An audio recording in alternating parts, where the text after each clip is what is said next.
Hello students, स्वागत है आपका वोल्केनो आईएएस के इस प्लेटफॉर्म पे। फ्रेंड्स, अगर हम बात करें, आज की डेट है 3 अगस्त 2022 और डेली क्विज के डिस्कशन में आपका स्वागत है। तो फ्रेंड्स, अगर हम आज डिस्कशन को स्टार्ट करें उससे पहले आपको बताएं कि फ्रेंड्स, इन क्वेश्चंस को हम वेबसाइट के ऊपर अपलोड करते हैं। आप इन क्वेश्चंस की प्रैक्टिस कीजिए। ज़्यादा से ज़्यादा एमसीक्यूज़ की जब आप प्रैक्टिस करोगे फ्रेंड्स, तो आपके एग्ज़ाम के पॉइंट ऑफ व्यू से आपके लिए इम्पोर्टेंट है। ज़्यादा से ज़्यादा जितना क्वेश्चंस की आप प्रैक्टिस कर सकोगे, तो इसलिए डेली बेसिस पे ये स्टैटिक एंड करंट अफेयर से रिलेटेड क्विज है। आप इनको डेली 5 क्वेश्चंस को आप प्रैक्टिस कीजिए। इसके अलावा फ्रेंड्स, हम बात करें, आपको अगर अपनी प्रिपरेशन को काफ़ी होलिस्टिक वे में या कंटिन्यू वे में करना है, तो उसके लिए आप हमारा मेंटरशिप प्रोग्राम इनिशिएटिव ज्वाइन कर सकते हो, जिसके द्वारा आपके मेंटर के द्वारा उस इनिशिएटिव के अंदर में डेली आपको टारगेट दिया जाएगा। उस टारगेट को आपको कंप्लीट करना होगा। आप आंसर राइटिंग भी है उसके अंदर में। तो अपनी प्रिपरेशन को कंटिन्यू एंड होलिस्टिक रखने के लिए आप ज्वाइन कीजिए हमारा मेंटरशिप इनिशिएटिव। फ्रेंड्स, आज के डिस्कशन को जो बेसिकली हम मेंटरशिप की अगर हम बात करें, मेंटरशिप की जो भी डिटेल्स हैं वो हमारे टेलीग्राम चैनल और वेबसाइट के ऊपर अवेलेबल हैं। तो फ्रेंड्स, आज के डिस्कशन को हम स्टार्ट करते हैं। फ्रेंड्स, फर्स्ट क्वेश्चन की अगर हम बात करें, पहला क्वेश्चन हांगकांग से रिलेटेड है। सबसे पहले जब हांगकांग या कोई भी कंट्री का नाम आता है, तो हमको बेसिकली उसकी पोजीशन के बारे में पता होना चाहिए। ज्योग्राफिकली जो पोजीशन है, जो लोकेशन है, उसके बारे में हमको पता होना चाहिए। हांगकांग की लोकेशन कहाँ है? तो फ्रेंड्स, ये आपका बेसिकली होमवर्क है। आप जब भी अब आप क्विज के डिस्कशन को देख रहे हो, उसके बाद में आप अपना एटलास को ओपन कीजिए और हांगकांग की बेसिक पोजीशन को देखिए कि वहाँ की जो ज्योग्राफिकल पोजीशन है वो क्या है, सराउंडिंग कंट्रीज कौन कौन है, कौन सा सी है, कौन सी स्ट्रेट है पास में। फ्रेंड्स, हम बात करें फर्स्ट स्टेटमेंट की, इसके अंदर बोला है कि जो हांगकांग है वो पहले ब्रिटिश की कॉलोनी थी और हैंडओवर कर दिया गया चाइना को इन 1997 में, और ये गवर्न किया जाता है मिनी कॉन्स्टिट्यूशन, जिसको बेसिक लॉ बोला जाता है। तो फ्रेंड्स, यहाँ पे दोनों स्टेटमेंट करेक्ट हैं। जो बेसिकली अगर हांगकांग के बारे में बात करें, तो हांगकांग से रिलेटेड ये दोनों जो स्टेटमेंट्स हैं, ये दोनों के दोनों स्टेटमेंट्स यहाँ पे करेक्ट हैं। तो सी यहाँ पे आंसर होगा। फ्रेंड्स, अभी अगर हम बात करें, रिसेंटली चाइना के द्वारा हांगकांग के अंदर जो इलेक्टोरल सिस्टम है, इसके अलावा अगर हम बात करें कि जो सिक्योरिटी से रिलेटेड जो नेशनल सिक्योरिटी लॉ है, इनके अंदर कुछ चेंजेस किए गए हैं, और जिसके अपोज में कंटिन्यू प्रोटेस्ट किया जा रहा है वहाँ के लोगों के द्वारा, इंटरनेशनल कम्युनिटी के द्वारा। जैसे हम बात करें G7 कंट्रीज के द्वारा, USA के द्वारा, यूनाइटेड नेशन के अंदर भी इसके जो बेसिकली हांगकांग से रिलेटेड जो वॉइस है वो कंटिन्यू रेज की गई है, जिसके अंदर बेसिकली चाइना के द्वारा कोशिश की जा रही है, चाइना का जो एफर्ट है कि अपना जो अथॉरिटेरियन ग्रिप है उसको कंसोलिडेट किया जा सके हांगकांग के ऊपर में। और इसका जो बेसिक पर्पज़ ये है कि चाइना के द्वारा जो इन बेसिक ये कॉलोनीज हैं, इनको टेक ओवर किया जा सके कम्प्लीटली। यहाँ पे उनका जो गवर्नेंस जो सेक्टर है, जो वहाँ पे जो गवर्नमेंट का जो सेक्टर है, उसको अकॉर्डिंग चाइना के अकॉर्डिंग रूल किया जा सके। अगर हम बात करें फ्रेंड्स हांगकांग की, तो हांगकांग बेसिकली पहले तो चाइना का पार्ट हुआ करता था, पर ड्यूरिंग द ओपियम वॉर होती है 1839 से 42 के टाइम में, 1839 से 42 के टाइम में। एंड सेकेंड ओपियम वॉर होती है फ्रेंड्स 1856 के टाइम में, 1856 से 60 के टाइम में, जिस टाइम हमारा जो पहला फ्रीडम स्ट्रगल का जो मूवमेंट चल रहा था, उस समय की ये बात है। तो ओपियम वॉर की बात की जा रही है फ्रेंड्स यहाँ पे, ओपियम वॉर, इसके बारे में आपको पता होना चाहिए। उस टाइम ने ब्रिटिश ने टेक ओवर कर लिया था हांगकांग को, बट उसके बाद में ब्रिटिश ने हांगकांग को चाइना को दिया है 1997 के अंदर में, 1997 के अंदर दिया है। 1 जुलाई 1997 को चाइना को दे दिया गया है। इसके अंदर बेसिकली ये बोला गया था कि हांगकांग को बेसिकली जो 50 ईयर्स तक कंटिन्यू चाइना के द्वारा, जो चाइना की जो पॉलिसी है उसका यहाँ पे कोई इफेक्ट नहीं होगा। जो यहाँ पे जो अनचेंज होगा, हाई डिग्री ऑफ ऑटोनॉमी दी जाएगी हांगकांग को, और इसको जो इसके बेसिक लॉ, जो इसका जिसको मिनी कॉन्स्टिट्यूशन बोलते हैं, उसके अंदर इन चीज़ों को डिफाइन किया गया है। अगर हम हाई डिग्री ऑफ ऑटोनॉमी की अगर हम बात करें फ्रेंड्स, यहाँ पे हाई डिग्री ऑफ ऑटोनॉमी की अगर हम बात करें, तो इसके अंदर basically executive, legislative legislative, independent judiciary जो इम्पोर्टेंट हैं किसी भी कंट्री के लिए, इन सब एरियाज़ के अंदर में हांगकांग को बेसिकली ऑटोनॉमी दी गई है। एक्सेप्ट इसके अंदर है, अगर हम बात करें तो फॉरेन पॉलिसी है friends, foreign policy and defence है। फॉरेन पॉलिसी एंड डिफेंस ये कुछ सेक्टर्स हैं जिनके अंदर बेसिकली हांगकांग को ऑटोनॉमी नहीं दी गई है। तो इसी ये चाइना का जो कंटिन्यू प्रयास था, इन जैसे हम बात करें इलेक्टोरल प्रोसेस को चेंज किया गया, जिसके अंदर चाइना को कंटिन्यू जो पावर रहेगी अपने एफर्ट्स के द्वारा कंसोलिडेट कर रहा है अपनी पावर को इन जो आइलैंड कंट्रीज़ हैं जिनके ऊपर में आइलैंड जो स्टेट्स हैं।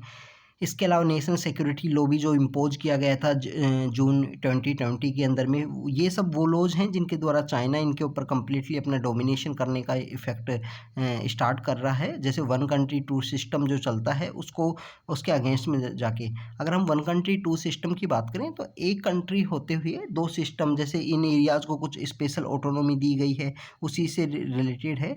स्पेशल एडमिनिस्ट्रेशन रीजन्स हैं ये, इसी के related one country two system है, वो हम नेक्स्ट क्वेश्चन के अंदर भी उसको मेंशन किया गया है। तो फ्रेंड्स हांगकांग की बात करें तो यहाँ पे 2 सी आंसर है इस क्वेश्चन की बात करें तो।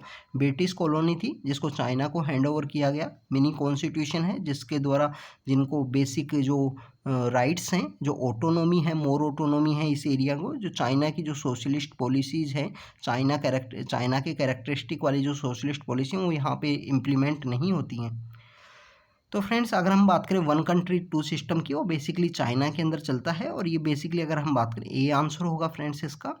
चाइना के अंदर जो हांगकांग को जो हैंड ओवर किया गया चाइना को इन 1997, उसके बाद में मकाऊ और ताइवान रीजन है, ये 3 ऐसे रीजन हैं, इनसे रिलेटेड चाइना को इनको बेसिकली स्पेशल एडमिनिस्ट्रेशन रीजन बोला जाता है, इनको मोर ऑटोनॉमी दी जाती है। जो मेनलैंड चाइना है उसकी जो पॉलिसीज़ हैं, जो Chinese characteristic of socialist policies हैं, जो रेस्ट चाइना के ऊपर लगती हैं, वो यहाँ पे पॉलिसी अप्लाई नहीं होती हैं इन एरियाज़ के अंदर, जिनके अंदर हांगकांग है, मकाऊ है। तो इन एरियाज़ के अंदर जब ये पॉलिसीज़ अप्लाई नहीं होती हैं, इन एरियाज़ को मोर ऑटोनॉमी है executive, legislature and the judiciary power में, जिसमें बेसिकली पीपल्स को फ्रीडम भी है। वहाँ पे लोग प्रोटेस्ट भी करते हैं, जैसे आपने देखे होंगे हांगकांग की प्रोटेस्ट से रिलेटेड जो फ़ोटोज़ हैं वो आपने देखी होंगी फ्रेंड्स, अगर आपने न्यूज़पेपर को कंटिन्यू फॉलो किया है तो हांगकांग की जो बेसिकली प्रोटेस्ट वो शो करती हैं वहाँ पे। और अगर चाइना के अंदर हम प्रोटेस्ट की बात करें तो फ्रेंड्स इतना ज़्यादा कुछ बाहर नहीं आता है, जो मीडिया के अंदर भी वहाँ पे जो प्रो गवर्नमेंट बातें की जाती हैं। तो फ्रेंड्स यहाँ क्वेश्चन का जो आंसर है ए है। तो ये जो कंट्रीज़ हैं, अगर हम बात करें हांगकांग है, मकाऊ है, ये जो स्टेट स्मॉल आइलैंड कंट्रीज़ हैं, ये बेसिकली नहीं चाहते हैं कि चाइना का पार्ट बने। वहाँ के जो सिटीजन्स हैं वो भी नहीं चाहते हैं। कंटिन्यू प्रोटेस्ट किया जा रहा है। अभी रिसेंटली आप कंटिन्यू न्यूज़ के अंदर फॉलो कर रहे होंगे कि जो यूएसए के द्वारा भी ये वॉइस कंटिन्यू रेज की जा रही है इनके खिलाफ में। तो फ्रेंड्स ये सब बातें थी इस क्वेश्चन से रिलेटेड। नेक्स्ट क्वेश्चन की तरफ हम चलते हैं। नेक्स्ट क्वेश्चन के अंदर फ्रेंड्स ये पूछा गया है कि जो वाइल्ड लाइफ एक्ट है, जो वाइल्ड लाइफ है उसके बारे में हमारे कॉन्स्टिट्यूशन में कहाँ पे मेंशन किया गया है। यहाँ पे 3 ऑप्शन दिए गए हैं। 3 ऑप्शन में बात करें फंडामेंटल राइट की। फ्रेंड्स अगर हम बात करें कुछ जो स्टूडेंट्स हैं वो सोच रहे होंगे कि आर्टिकल 21 है जो हमारा राइट टू लाइफ है। अगर ह्यूमंस को राइट टू लाइफ है तो एनिमल्स को भी तो राइट टू लाइफ है ना, तो वहाँ पे मेंशन होगा एनिमल्स के बारे में। तो फ्रेंड्स यहाँ पे बेसिकली रिगार्डिंग वाइल्ड लाइफ से रिलेटेड पूछा है। ड्यूरिंग द जब जल्लीकट्टू का इशू चल रहा था, जल्लीकट्टू एक फेस्टिवल है जो तमिलनाडु के अंदर सेलिब्रेट किया जाता है, जहाँ बुल्स हैं उनको बेसिकली उनके क्रुएल्टी के खिलाफ में animal welfare board of India and जो पेटा जो एनजीओ हैं इनके द्वारा वॉइस रेज की जाती है कि वहाँ बुल्स के साथ में क्रुएल्टी की जाती है। तो उसी के अगेंस्ट में जब जल्लीकट्टू को बैन किया गया था, तो जल्लीकट्टू को बैन किया तो उस टाइम में बेसिकली जो सुप्रीम कोर्ट ने है फंडामेंटल राइट के अकॉर्डिंग बोला था कि एनिमल्स को भी राइट टू लाइफ है अंडर द आर्टिकल 21। तो फ्रेंड्स यहाँ पे वाइल्ड लाइफ के बारे में मेंशन है, तो फंडामेंटल राइट्स यहाँ नहीं होगा।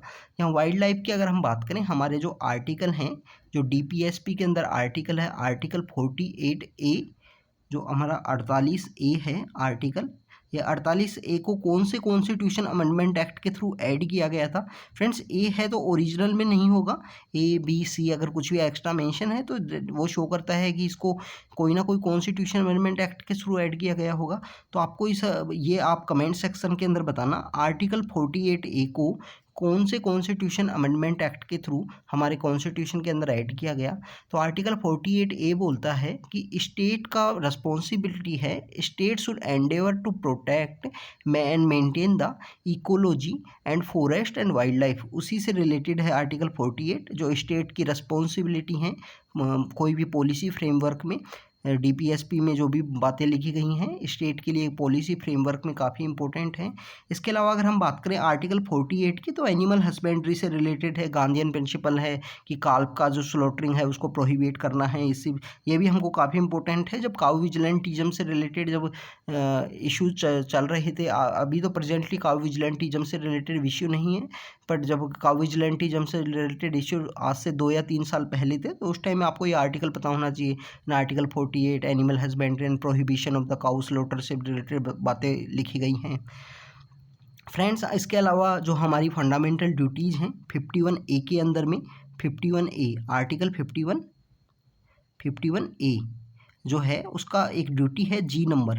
तो फ्रेंड्स आपको पता होगा जो फंडामेंटल ड्यूटीज़ हैं जिनको ऐड किया गया आर्टिकल 51A के अंदर में, ये बेसिकली हमने रसिया से ली हैं। रसिया के अंदर फंडामेंटल ड्यूटीज़ हैं।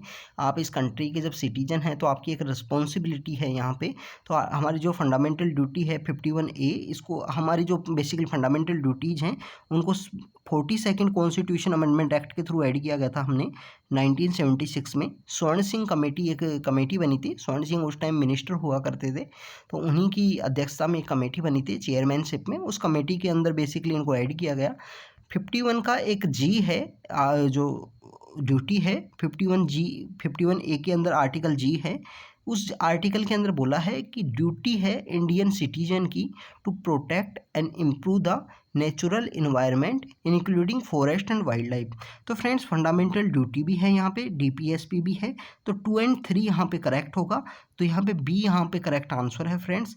ए इसलिए नहीं होगा कि एनिमल की लाइफ से रिलेटेड बातें नहीं की गई हैं, इसमें पूछा है कि वाइल्ड लाइफ कॉन्स्टिट्यूशन के अंदर कहाँ मेंशन है। इसके अलावा फ्रेंड्स आप वाइल्ड लाइफ प्रोटेक्शन एक्ट के बारे में भी रीड कीजिए, जो 1972 में आया था। अभी उसके 50 ईयर्स कंप्लीट हुए हैं। आपको पता होना चाहिए कि जो वाइल्ड लाइफ प्रोटेक्शन एक्ट है उसके अंदर अब क्या क्या चेंजेस किए जा रहे हैं, जो प्रपोज किए जा रहे हैं चेंजेस, तो उनके बारे में आपको पता होना चाहिए फ्रेंड्स। तो फ्रेंड्स नेक्स्ट क्वेश्चन की तरफ चलते हैं। Next question is about the Arctic council से रिलेटेड है। फ्रेंड्स आपको पता होना चाहिए आर्कटिक काउंसिल क्या है, इसमें कौन कौन से कंट्रीज जो एसोसिएटेड हैं। अगर हम बात करें फ्रेंड्स, ये क्वेश्चन है, ये प्रीवियस ईयर क्वेश्चन है, इससे पहले UPSC में आया हुआ है ये क्वेश्चन है। तो आर्कटिक काउंसिल की बात करें तो एक inter governmental consensus based body है। Arctic environment protection Arctic environment protection strategy है। इसको लॉन्च किया गया था फ्रेंड्स 1991 के अंदर में। 1991 के अंदर इसको लॉन्च किया गया और 8 कंट्री हैं जो इसका पार्ट हैं।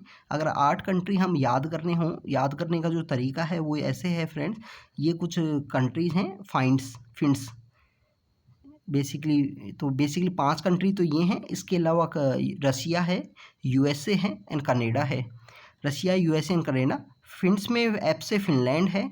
अगर हम बात करें आई से आइसलैंड है फ्रेंड्स, एन से नॉर्वे है, डी से डेनमार्क है, एस से स्वीडन है। तो ये 5 कंट्री हैं, Finland, Iceland, Norway, Denmark and Sweden. तो ये 5 कंट्री हैं जो बेसिकली फिन्स से हैं, और उसके बाद में USA, रसिया एंड कनाडा जो इसके पार्ट हैं। तो फ्रेंड्स आप देखिए यहाँ पे रसिया भी है। अगर हम बात करें जापान यहाँ नहीं होगा, तो जापान की वजह से बेसिकली A एंड C यहाँ से कट जाएगा। इसके अलावा हम देखें UK भी इसका पार्ट नहीं है, तो B यहाँ पे करेक्ट आंसर होगा फ्रेंड्स। डेनमार्क है, फिन्स के अंदर D से डेनमार्क है, रसिया है 3 एंड इसके अलावा अगर हम बात करें तो friends United state of America भी है। तो यहाँ पे B यहाँ पे करेक्ट आंसर होगा फ्रेंड्स, B यहाँ पे करेक्ट आंसर होगा। तो हमने देखा कि आर्कटिक इन्वायरमेंट प्रोटेक्शन स्ट्रेटजी बनती है 1991 में। ये 8 कंट्री उसका पार्ट होते हैं। फिर 1996 के समय में फ्रेंड्स एक डिक्लेरेशन आता है। डिक्लेरेशन का नाम है ओटावा ओटावा एक जगह है, अगर हम बात करें कनाडा के अंदर जगह है, तो आपको पता होना चाहिए ये जगह कहाँ पे है। ओटावा डिक्लेरेशन आता है। ओटावा डिक्लेरेशन के अंदर एक काउंसिल एग्जिस्टेंस में आती है और इन्हीं 8 कंट्रीज़ को पार्टी बेसिकली ऐड किया जाता है, यूएसए, कनाडा एंड रसिया, और इसके अलावा 5 country Finland, Iceland, Norway, Denmark and Sweden. इसके अलावा फ्रेंड्स आर्कटिक काउंसिल का जो सेक्रेटरीट है वो नॉर्वे के अंदर सिचुएटेड है। नॉर्वे के अंदर एक सिटी है, वहाँ सिचुएटेड है। कुछ नॉन आर्कटिक स्टेट भी हैं जो यहाँ पे ऑब्जर्वर स्टेटस है जिनके पास में, जिसमें इंडिया भी है। इंडिया को 2013 के अंदर यहाँ ऑब्जर्वर स्टेटस मिला था। इसके अलावा इंडिया के अगर हम आर्कटिक जो एरिया है वहाँ पे रिसर्च सेंटर की बात करें, रिसर्च बेस की अगर बात करें, तो 2007 के अंदर में, इन 2007 के अंदर में पहला साइंटिफिक एक्सपीडिशन इंडिया ने लॉन्च किया था। वहाँ पे इंडिया का एक रिसर्च बेस है हिमाद्री। आपको अगर अंटार्कटिक की बात करें तो दक्षिण गंगा है, ये हमको गंगोत्री है, ये हमको पता होना चाहिए, भारती, दक्षिण गंगोत्री, मैत्री, ये हमारे अंटार्कटिक में है। आर्कटिक के अंदर अगर है तो हिमाद्री है। और हमारी मिनिस्ट्री ऑफ अर्थ साइंस के द्वारा वहाँ पे जो भी रिसर्च बेस बनाए जाते हैं, अभी recently national centre for polar and ocean research को लॉन्च किया गया, जो पुरानी वाली जो बॉडी थी उसको रीनेम किया गया है। तो फ्रेंड्स इस तरह से हमारे लिए आर्कटिक काफ़ी इम्पोर्टेंट है। आर्कटिक काउंसिल के कंट्री जो 8 हैं वो हमने देखे हैं, तो यहाँ पे बी आंसर होगा। फ्रेंड्स नेक्स्ट क्वेश्चन की तरफ चलते हैं।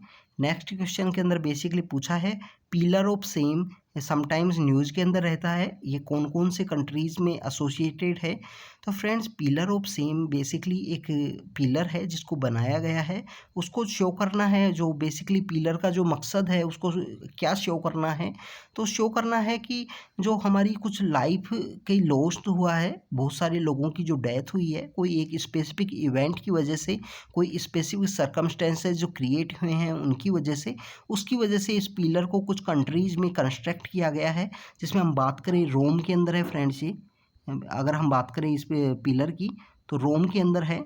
रोम के अंदर आपको पता होगा FAO FAO food and agriculture organization का हेडक्वार्टर भी है रोम के अंदर में, ये फाओ का भी है, और भी एक फूड एंड एग्रीकल्चर से रिलेटेड एक इंस्टीट्यूट है उसका भी हेडक्वार्टर रोम के अंदर है। फ्रेंड्स आपको पता होना चाहिए कोई भी इंस्टीट्यूट है, कोई भी उनका हेडक्वार्टर कहाँ पे लोकेटेड है, तो फाओ का जो हेडक्वार्टर है वो रोम के अंदर लोकेटेड है।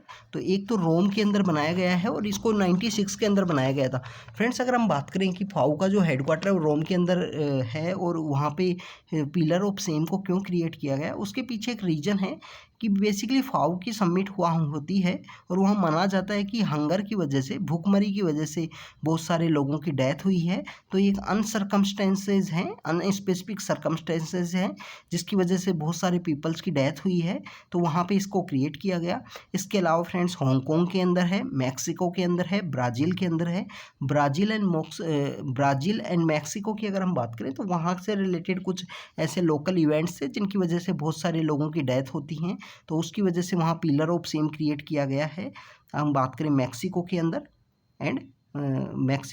एंड ब्राज़ील के अंदर फ्रेंड्स, ब्राज़ील के अंदर। अब इसके अलावा जो फ्रेंड्स हांगकांग के अंदर भी ये लोकेटेड है। हांगकांग के अंदर अगर हम बात करें फ्रेंड्स, इन 1989 में चाइना के अंदर एक प्रोटेस्ट होता है, ताइननमेन स्क्वायर प्रोटेस्ट जिसको बोलते हैं। ताइननमेन स्क्वायर प्रोटेस्ट के टाइम बहुत सारे लोगों की जान चली जाती हैं, उसी के अगेंस्ट में हांगकांग में इसको पिलर ऑफ सेम को हांगकांग के अंदर क्रिएट किया गया था फ्रेंड्स, वहाँ पे जो लोगों की बहुत सारी डेथ होती हैं। इसके अलावा जर्मनी में भी प्लान था फ्रेंड्स 2002 के अंदर में, जो नाजी जो पीपल्स थे उनके द्वारा बहुत सारे लोगों की डेथ हुई उसके अगेंस्ट में, बट वहाँ पे कुछ लोकल सर्कमस्टेंसेस ऐसे क्रिएट हुए कि इस पिलर को नहीं बनाया जा सका। तो फ्रेंड्स यहाँ पे बात करें तो A और 4 है, तो यहाँ पे डी यहाँ पे करेक्ट आंसर होगा। इसके अलावा फ्रेंड्स ताइननमेन स्क्वायर प्रोटेस्ट के बारे में अगर आपको रीड करना हो तो हमारे एक जो एक्स फॉरेन सेक्रेटरी रहे हैं विजय गोखले सर, तो उनकी लास्ट ईयर एक बुक आई थी ताइननमेन स्क्वायर प्रोटेस्ट से रिलेटेड। तो अगर आपको डिप्लोमेसी या इन सब चीज़ों में इंटरेस्ट हो तो आप उसके बारे में देख सकते हो। रीड करना तो हमारे जो UPSC एग्ज़ाम के लिए काफ़ी डिफ़िकल्ट हो जाएगा, क्योंकि हमको मेनली हमारी जो बुक्स हैं वही याद हो जाएंगे, वो काफ़ी हैं, बट आपको अगर देखना हो तो आप देख सकते हो। तो फ्रेंड्स आज के डिस्कशन में इतना ही। अगर आपको ये डिस्कशन सही लगता है तो आप अपने फ्रेंड्स के साथ शेयर कीजिए, अपने दोस्तों के साथ शेयर कीजिए। तो friends thank you very much.